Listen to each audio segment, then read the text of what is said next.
Joining us now, the perfect person to talk about tech, New York Magazine editor-at-large and host of the podcast On with Kara Swisher, also Pivot.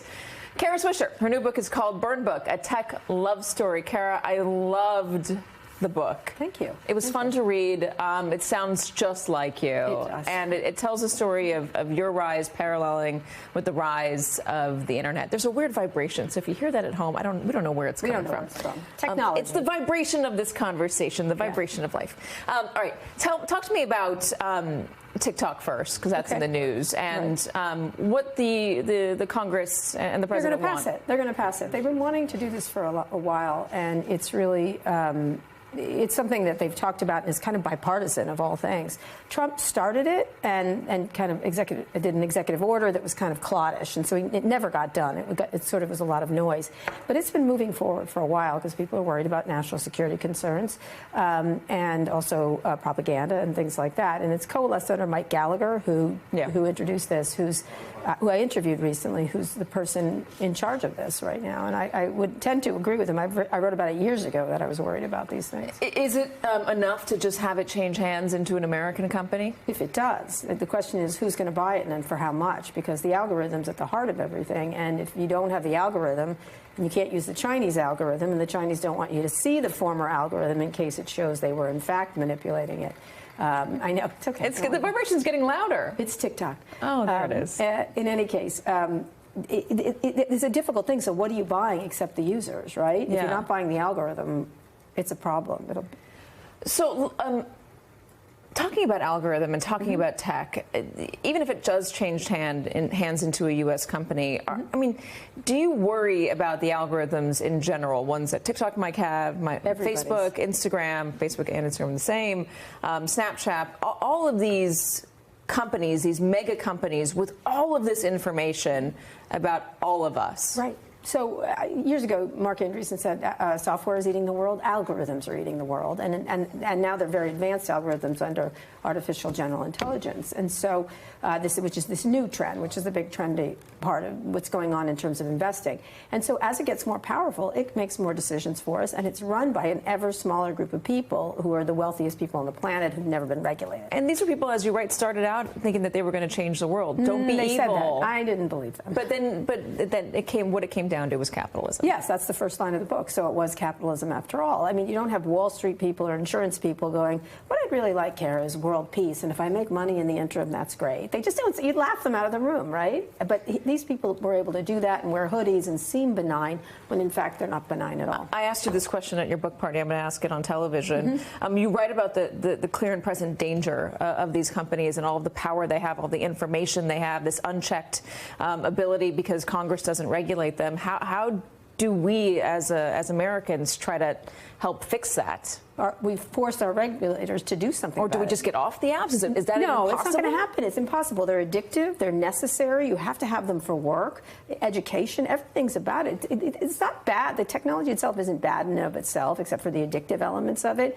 But we have to use it as a tool and not a weapon, or let it not be used as a weapon. And the key quote in the book is Paul Virilio, which is, if you invent the ship, you invent the shipwreck. Well, we have a lot of ships.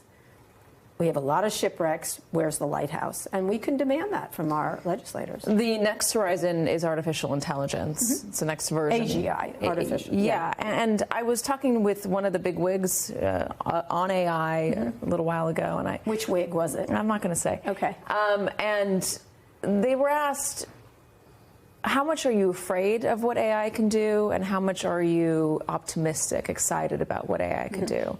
And the person said 10 out of 10 optimistic, 10 out of 10 scared. That is correct. It's tool or weapon. That's the situation. It's people that I'm afraid of using AI. I'm not afraid of they're not going to, the algorithm is suddenly not going to be like Terminator and decide to kill us. That is not what's happening. Someone is going to decide to kill us. That's different. Why are there no checks on this? Well, I don't know, because our legislators, our regulators, this is now a global issue. Is it because they don't understand it, or is it because they are funded by it? Do you think they understand how airplanes work and they manage to regulate it? No, I don't know how an airplane works, but neither does most of Congress. Well, is it a matter of funding? I mean, Donald Trump was for a TikTok ban. Now suddenly he's not. He just had a big meeting with a big TikTok investor. A big TikTok investor is giving him lots of money. Donald Trump is for sale wherever he happens to go. So I think Donald Trump's the easiest example. Yes, he's easy, but he really was genuinely worried about China.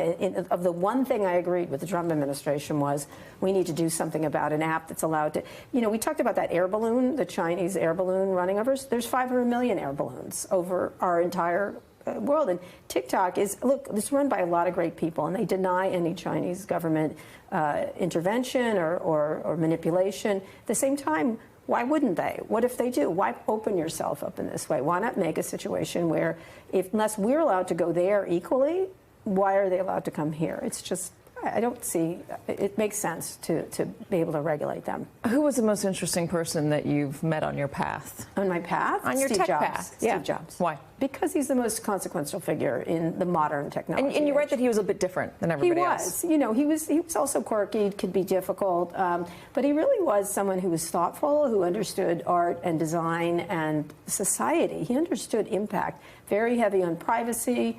Very early to podcasting, the idea of it. A lot of the things we do today was because of what Steve Jobs and his team there, by the way, conceived. You write about the difference between Star Trek people and Star Wars people, and Steve Jobs, you say, was a Star Trek person. He said he was. That was in an interview. I went and found it. I had talked about it that way. Star Trek is a very happy version of the future with technology, which is you run around, you discover things, you change villains' minds, everyone ends up together. And then, Spock and Kirk hug or whatever. Everybody hugs at the end of that, every single episode of that. Star Wars is a dark vision of the future where evil prevails, and that is a worrisome one. And I've interviewed George Lucas about this. This is a movie where evil wins sometimes and doesn't. And even heroes are so flawed, and villains are hero. It's very confusing. It's not the future I want. Mark Zuckerberg, villain?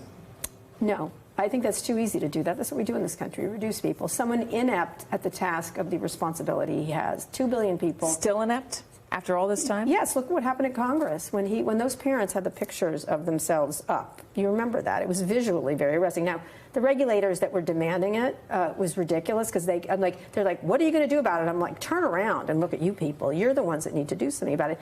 But when those parents put those pictures up, I saw Mark's eyes, and he was like, they said they had died or there were some problems on social media, and that was why their kids weren't there. And the pictures were sitting there, and I thought, these people can't sue Mark Zuckerberg. And instead of apologizing, which was demanded by the useless legislators, he said, I'm sorry for what's happened to you. That's not an apology, right? That's what your kids do. Just I'm sorry for what's happened to you. I'm sorry if I might have offended you. I'm sorry the weather is warm today. Yeah. They have nothing to do with it. He should have said, I'm so sorry for anything I've done and created to make this happen for your kids. Kara Swisher, really good to have you. Burn Book, A Tech Love Story is truly great, and it sounds just like you. It's a really fun read. Scary at times, but still a very fun read. Thanks very much. Congratulations. Thank you. And good luck on the rest of the tour. Thanks.